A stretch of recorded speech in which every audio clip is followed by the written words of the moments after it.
Pa-switch na. Wala naman kayong switch dyan eh.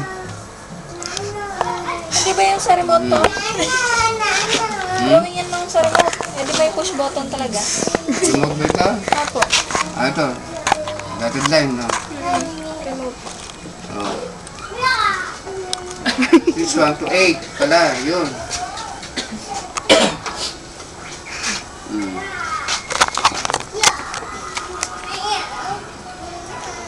Ano ba ako sa Bakit dito kagad siya?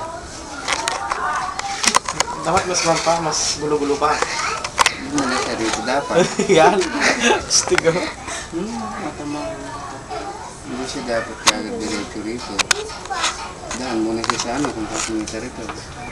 Daan muna siya rito. Shortcut na naman. Hindi masyadong detalyado. Push button. Ay, ibig sabihin eh, common din na isipin mo. Push button, dahil sa ito nakaiwala ito. May wire na pumunta rito. Dahil sa ito, wala. Kailangan meron ka muna ng receiver dito.